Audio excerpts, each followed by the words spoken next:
Hello everyone. इस question में क्या गिवन रखा है, if the mass of ball is m/2 and that of A road is small m, the length of the rod is 20 centimeter, the ball is set on the same level as the lower end of the rod and the then release.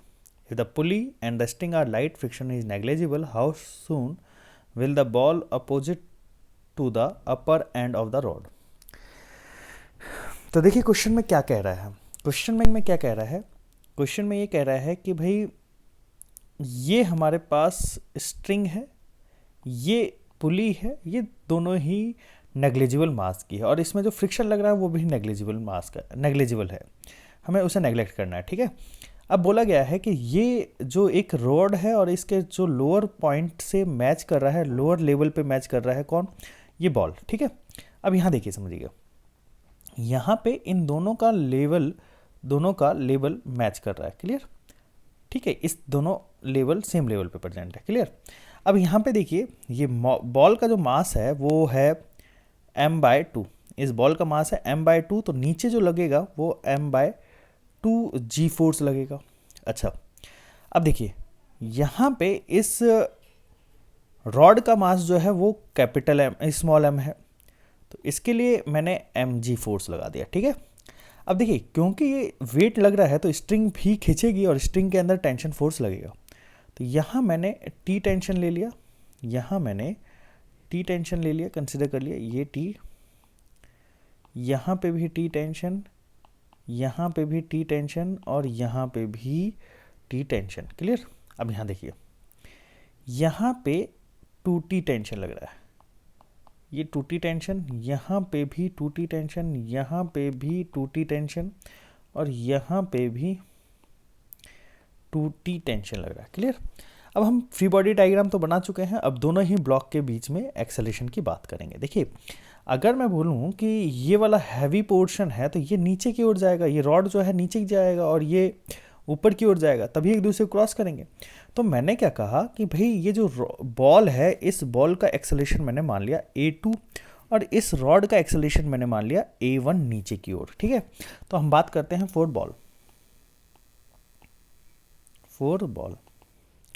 Ball का मैं यहाँ free body diagram बना लेता हूँ।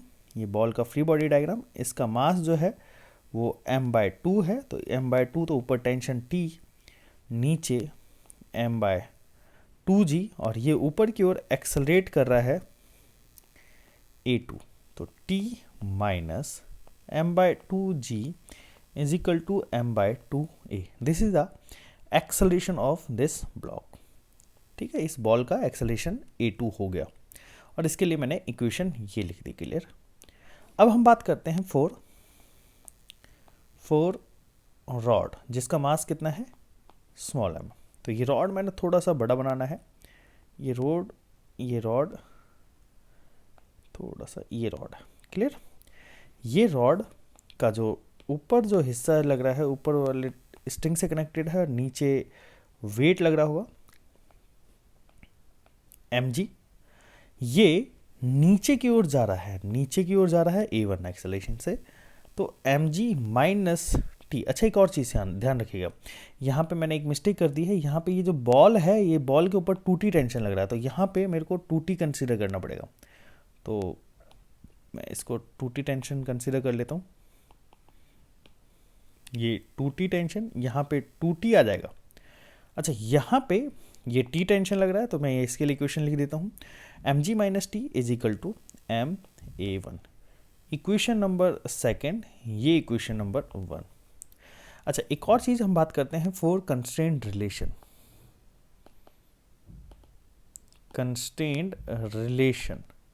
अगर मैं constraint relation की बात करूं बेटा, तो होगा क्या यहाँ पे, देखिए समझिएगा, क्योंकि यहाँ पे अननोन कितने हैं, एक अननोन a2, दूसरा अननोन t और तीसरा अननोन a1, तो 3 इक्वेशन की रिक्वायरमेंट होगी, तो हमें a1 और a2 के एक रिलेशन फाइंड आउट करनी पड़ेगी। ठीक है ना।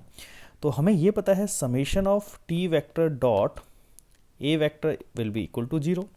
अगर मैं यहाँ पे देखें तो हम लोग तो t vector dot a1 vector, ये दोनों अपोजिट डायरेक्शन में है ना।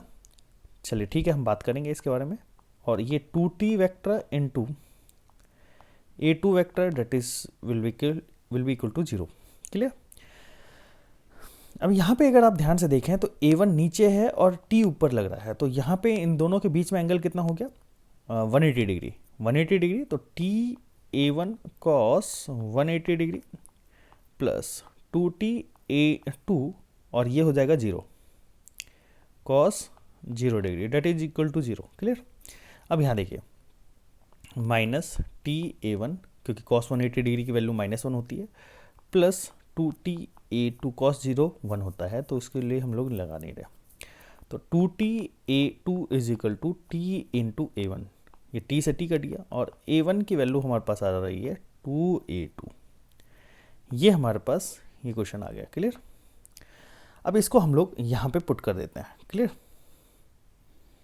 तो यहाँ से मैं पहले तो मैं टेंशन की वैल्यू निकालता हूँ और टेंशन की वैल्यू A1 और A2 दोनों निकालना है। तो पहले मैं यहाँ से इक्वेशन नंबर 1 से 2 से टेंशन की वैल्यू निकालता हूँ। तो टेंशन की वैल्यू आएगी यहाँ से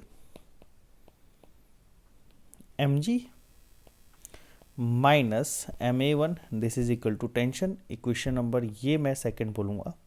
अच्छा, यहाँ पे A1 की वैल्यू मैं A2 पुट कर देता हूँ A2 के फॉर्मेट में। तो mg माइनस यहाँ मैं पुट करूँगा,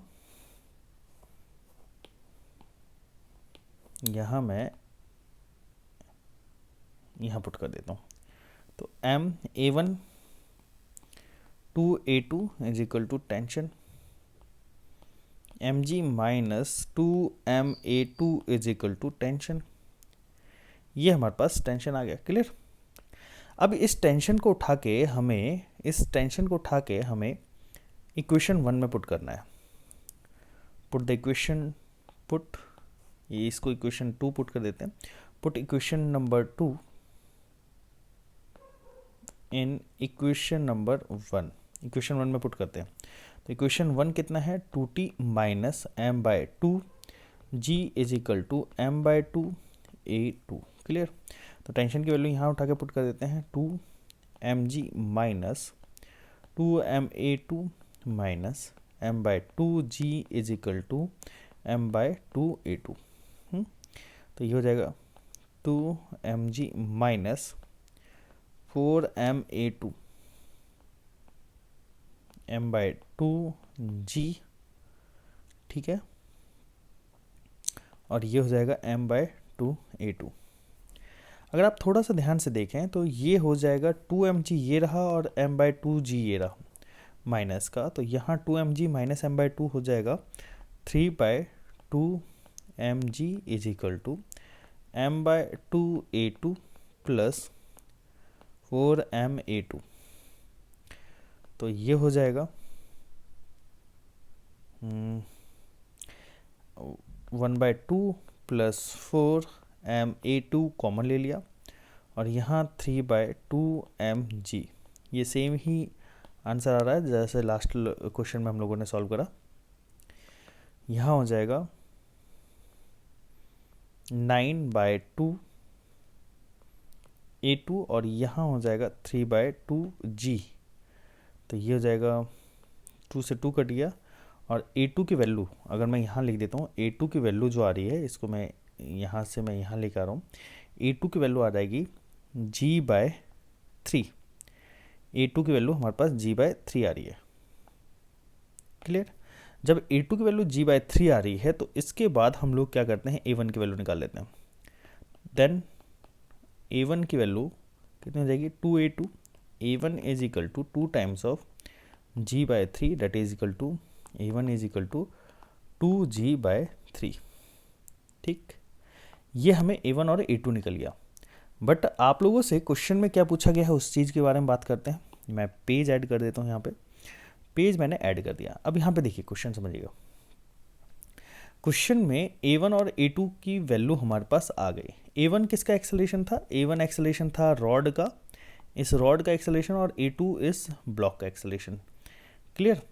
तो हम बात करेंगे इस तरीके से। यहाँ पे मैंने मान लिया ये रॉड है हमारे पास, ये रॉड और यहाँ पे ये ऊपर की ओर जा रहा है a2 एक्सेलरेशन से, ये नीचे की ओर a1 एक्सेलरेशन से जा रहा है। तो मैं बात करूँगा एक को रोक देता हूँ, मैं रॉड के रिस्पेक्ट में मैं मान के चलता हूँ कि रॉड के रिस्पेक्ट में ये कितना एक्सेलरेशन से मूव कर रहा होगा। तो acceleration of ball with respect to rod, तो acceleration of ball minus acceleration of rod ये होगा। एक्सेलरेशन ऑफ बॉल जो होगा वो a2 date is equal to g/3, ये पॉजिटिव ऊपर की ओर जा रहा है तो पॉजिटिव ले लेता हूँ, माइनस एक्सेलरेशन ऑफ रॉड जो है वो नीचे की ओर है तो इसे मैं नीचे की डायरेक्शन को नीचे नेगेटिव ले लेता हूँ, तो ये हो जाएगा g/3 plus 2g/3 that is equal to 3g/3 that is equal to g। तो acceleration of ball with respect to rod जो आया हमारे पास वो g आया। क्लियर। अब हमसे पूछा गया कि कितना टाइम लगेगा इस बॉल को क्रॉस करने में, तो ये टाइम रिलेटिव डिस्टेंस के अकॉर्डिंग कितना डिस्टेंस गिवन दे रखा है यहाँ पे रॉड का l डिस्टेंस, तो ये l मैंने मान लिया। ठीक है, तो अब हम बात करेंगे इक्वेशन ऑफ मोशन के according. s relative is equal to u relative t plus half a relative t square. हम बात कर रहे हैं यहाँ पे सारे डिस्टेंस जो भी हम लोग लेके चलेंगे वो रिलेटिव डिस्टेंस लेके चलेंगे, रिलेटिव वेलोसिटी लेके चलेंगे, a रिलेटिव लेके चलेंगे। तो अब यहाँ पे ठीक है, तो अब यहाँ पे इनिशियल वेलोसिटी तो जीरो थी, तो ये इनिशियल वेलोसिटी दोनों ही बॉडी की जीरो थी, तो u रिलेटिव क्या हो जाएगा, जीरो हो जाएगा, u रिलेटिव दोनों का जीरो। अब यहाँ पे रिलेटिव डिस्प्लेसमेंट कितना ट्रैवल करना है, इस बॉल को यहाँ से यहाँ जाना है, तो इसको अगर मैं रोक दूँ तो यहाँ से यहाँ जाएगा, तो ये रिलेटिव डिस्प्लेसमेंट कितना होगा l, हाफ a रिलेटिव की वैल्यू g और ये t स्क्वायर, तो ये आ जाएगा 2l/g का अनरूट, ये हमारे पास t आ गया। ये हमारे पास इतने टाइम बाद ये क्रॉस करेगा। ठीक है, ये चीज़ तो हमें समझ में आती है। देखते हैं कोई न्यूमेरिकल डाटा तो नहीं गिवन दे रखा है यहाँ पे। हाँ, यहाँ पे गिवन दे रखा है ये रॉड की जो लेंथ है वो 20 सेंटीमीटर गिवन दे रखी है। तो रॉड की लेंथ अगर 20 सेंटीमीटर गिवन दे रखी है तो ये टी की वैल्यू हम लोग न्यूमेरिकल वैल्यू में निकालेंगे। अंडरूट 2 एल की वैल्यू 20 सेंटीमीटर, सेंटीमीटर को हम लोग मीटर में कन्वर्ट करेंगे डिवाइडेड बाय 100, और ये जी है ना, ये कट गया, तो टी की वैल्यू हो जाएगी 4 डिवाइडेड बाय 100, ये 1/25, 1/5 आ जाएगा, और ये हो जाएगा 1/5 को अगर मैं फर्दर सॉल्व करूँ तो 0.2 सेकेंड आपका आंसर आ जाएगा। आई होप आप लोगों को क्वेश्चन समझ में आया होगा, अच्छा क्वेश्चन था। और ऐसे ही वीडियो लेक्चर्स देखने के लिए आप लोग हमारे चैनल को जरूर सब्सक्राइब करिएगा और बेल आइकन को जरूर प्रेस करिएगा ताकि आप लोगों को जो भी लेटेस्ट लेक्चर हों आप लोगों के पास जल्द से जल्द पहुंच सके। Thanks for watching this video.